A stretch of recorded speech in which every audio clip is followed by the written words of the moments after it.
Welcome back to Norrath. So, you've been out here in the Common Lands, adventuring all day on your trusty steed, and the only thing you really want is to go back to the city, to the tavern, and have a tall mug of ale. But there's a problem, because you have this horse you're riding on, and you need a place to put it. Which means that you need to find the stables. And it also means that we need to build some stables. Because when you go in the main gate and you head off into the square here, the first place you're going to look for is where to put the horse. We could just let him roam around the city, but someone would probably take him and that wouldn't be good. So we need to find a place for him. And to that end, I think over in this part of the city is where we are going to build the stables. And let's hang up our horse here. Come here, you. Oh, you're already wandering off. You stay. You hear me? Dumb horse. Anyhow, over here is going to be the plot where we put up our stables. And as you can see, I have already started designing the stables building. Of course, on the ground floor here, we're going to have a large entrance we can ride our horse into. And in here, we're going to have several stalls to put the horses. And we will fill this area up with as many stalls as we can cram in here, I think.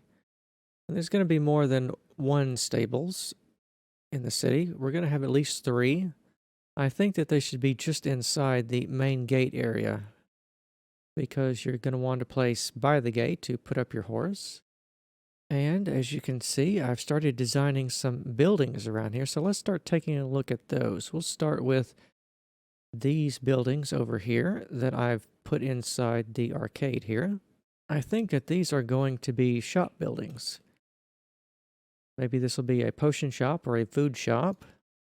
We will go into the shop and there will be chests and everything around here to pick up the supplies that we need, and maybe some named villagers, I think, corresponding to the NPCs in EverQuest to sell us items. I think that'd be a cool addition to make.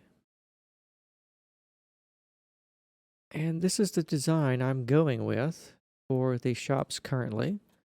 You've just seen the ground floor, but we have here the second floor, and the third one, the fourth one, the fifth one, and there's 2 more above the arcade here that we can't see. But this is the first example you've seen of me doing the timber frame buildings that I've talked about. And I've added in all the details on these as well. We have our flower boxes. This is trapdoors on these. And we have our buttons on the end of the logs here. We have a little place that we can open the door to the room here and stare out to the street below if we want a little fresh air. Well, as fresh as air can get inside of a cramped medieval city. And we also have trapdoors here by the windows, and these are supposed to be shutters. You can see here one of the shutters is closed and one's open. They're both open up here. I believe they're both closed on this window. And also I should remark that light blue stained glass is what I'm going with for the glass colors. And there's also some oak slabs here, but everything else is pretty much spruce. Spruce is actually my favorite wood material. It's just got a lovely brown color to it, that and the logs. I tend to use a lot of spruce.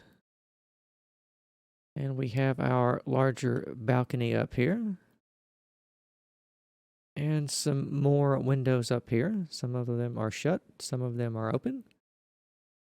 And let's go around back.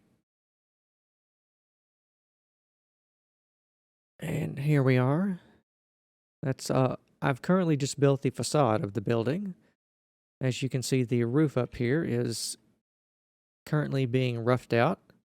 We're probably going to go with this design for the angle of the roof. And I think we'll be making that out of probably these materials, probably red and regular nether brick. We're also going to have some wooden roofs. But whatever we make it out of, we have to have half slabs, so that's a limiting factor. And there's only a certain few materials that actually look good to use as a roof. Now, as you can see, we have a lot of floors and interior space on this. And these buildings are going to come back to the curb here. I'm actually going to reroute this street and put it around here so I can have more space for these shops. I think they go up about currently 8 stories. I may extend them even a little bit higher than that.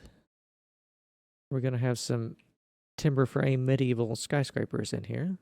And at some point further back in the building, we're going to build stairwells to get around.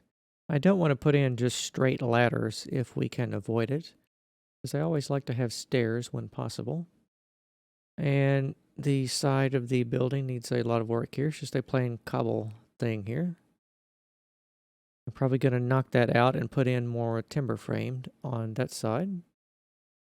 And it's going to end up being mirrored on this side of the arcade here. I've only done one, as you can see, and I've copied and pasted it on either side. But the final thing I will do for this is I will go in and change the details. Like some of the shutters will be open, some closed, and it's going to be different from each one to the next one. So there can be just a little bit of variation between them. And the same will go through for the stables building over here. And there's also another building I'm working on over here. This may end up being an in-house. I'm really not sure yet. I'm mostly just working on the designs of these buildings because some of them around the sidewalks here will have this little ambulatory that you can walk around. And it's covered up there. And some of them, like this building here, will not have that. And as far as the inside of the building goes, there's currently nothing in them. They're just shells at the moment. I do want to do complete interiors on these, at least on the ground floors. I don't know about the upper floors. That may just be something we do in the distant future, probably. And there will also be attic spaces up here as well. As you can see, I'm working on a roof design to put on them. And there's going to be chimneys stuck in these and various other features to make them distinct from each other. And also over here, one of the things I'm working on is a little strip house. These will be heavily copied and pasted, and they will go along these little narrow things along the walls here. These will be the sort of the middle-class residential areas. The houses will be rather narrow, but they will be actually rather tall as well. And this is what they'll look like inside. It's just standard timber frame structure. Still working on the roof area for all of these, really. And here's the other side of the timber frame stables building. And let me illustrate to you what the basic unit of these is. Because we start with a timber frame like this, and we go usually 2 or 3 blocks apart. We go back another bit here. We make a cross beam here. And we fill it out like this. We continue our beams up like that. And we added in another cross beam here. And down here at this level is where we have the floors. And up here is where we have the ceiling. And that gives us a 4-block tall standard story for this. And we get just a little bit more because at the top here, we add in half slabs for the ceilings, and we get this nice little square coffered effect going around there. And of course, down on the lower levels, we have it's mostly stone and rougher cobblestone type structures. But we start adding in a little bit of wood, and as things go up, it transitions completely to wood. And of course, one of the things you'll notice is that even though the foundation starts back here and the columns start here, the structure overhangs the road by quite a bit. Several blocks, at least 3 or 4 blocks, I think. And this is in good keeping with medieval style because all of the buildings in the era tended to overhang the streets. Because I presume they just wanted to be more efficient and get more real estate out of what they had. So they would slowly cantilever their buildings over the streets, and we would get this nice effect. And various buildings will do this more than others. The stables building does it quite a bit. This building does a little bit less. But as we walk down the streets here, it looks decently spacious on this level. But as we look up, we can see that, goodness, there's maybe, 2 blocks? Let's go up here and count. 1, 2, well, let's see. Actually, if we count in the buttons here that prevent us from placing other blocks, there's actually only 1 block of clearance left up there. Narrow, dark, medieval streets indeed. And this is also pretty much the design I'm going to go with for all the timber frame structures.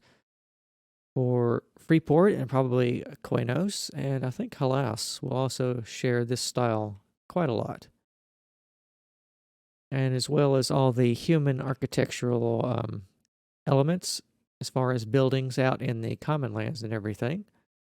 Because one of the things I think we're going to want to do fairly soon is start a farm and a farmhouse out here in these open green areas. That's definitely something we want to do soon. I'm also thinking about putting in an aqueduct stretching all the way from the Serpent Spine Mountains over there across the common lands, feeding cool and clean water into the city. Because while I've connected all the drain pipes down there, they are not connected to the cisterns directly. Because that would be bad. We don't want to have our rainwater runoff going directly into our drinking water. That would just make people sick. So I think we need a source of cool, clean, and drinking water. And the nearest source of that is going to be the Serpent Spine Mountains over there. And I've had it in my head for a while to build that, to build a large aqueduct for Quenos as well. But I think I also want to build a smaller one for Freeport and just have it snake along either the foothills of the mountains over here or maybe just straight through the common lands themselves. Of course, this would be a medieval style aqueduct, and for that we need pillars and pointed arches, and we just happen to have a structure that looks a lot like that over here. And we would just need to put a water channel in this and string it all the way along. Probably rework the design a little bit. I may use smaller columns or larger ones. I haven't decided on that yet. This is just an idea I've been throwing around that I want to talk about today. I've also added a little bit more detail to our street lamps here, just adding in some trapdoors around the glowstone here. I think this is probably just about the oldest street design in Minecraft. So I think that brings you up to speed with everything I've done so far. And I will start doing some more work on the stables building. So that's what I want to focus in on today. I want to get this building pretty much done so we can see what a full and complete building is going to look like. Because as you can tell here, we're going to stretch this all the way back to the walls and partially clip it into the walls for extra structural support. And I do mean to make all the buildings in Freeport at least 3 or 4 stories tall, if not even taller than that. Because I don't want the walls to compete with the city too much. And you can also tell that I've gone in and finished laying out all the plots around here, which is something else I've worked on. All right, let's take a look at the progress I made on our stables here. I have copied and pasted and done all the work in MC Edit off camera on the building. And it's mostly plain on this side. I'm going to be going through by hand and adding all these little details like the windows and the shutters and the balconies and all that. But let's go inside Ye Old Stables building. And as we enter, we see that we have stalls for our horses here. They can eat the hay and drink the water, and they'll have a little nightlight. And they'll be nice and protected in here. And I think that we will have how many stalls in here?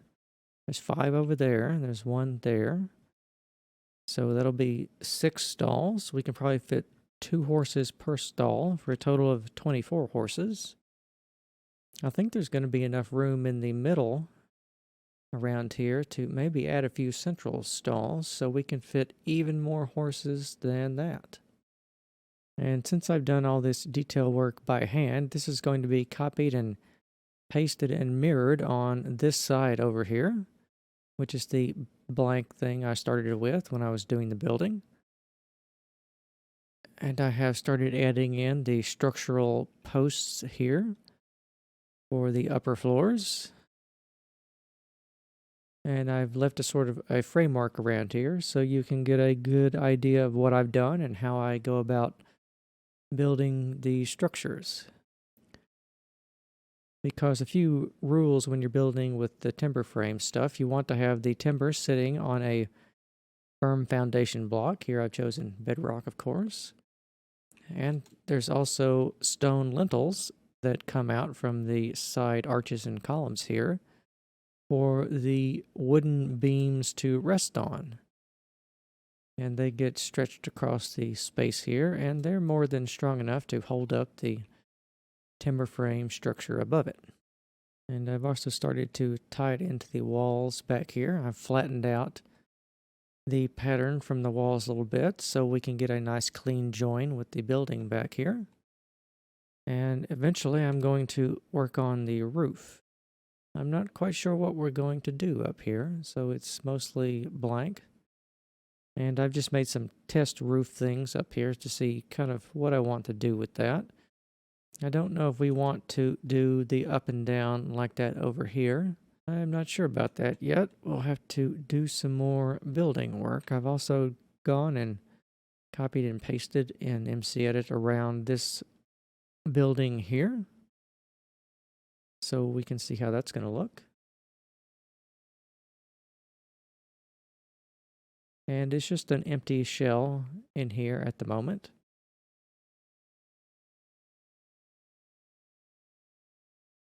But we can go down our streets here. Take a look at all the fine medieval architecture we have around here. And I think we can ride our horse into our stables and tie him up.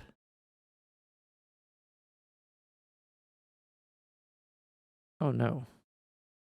Well, that's a design flaw. I thought these horses went through these gates. Well, now I feel silly. The entire point of these was to get the horses inside the stalls here, but I clearly need to rework that. I know they fit through doors. We're going to have to find something else to put there. Before I do that, can we just jump the horse in the... Come on. Oh, come on. There we go. Well, we're going to call that good enough for today. I hope you have enjoyed the episode, and I will see you next time.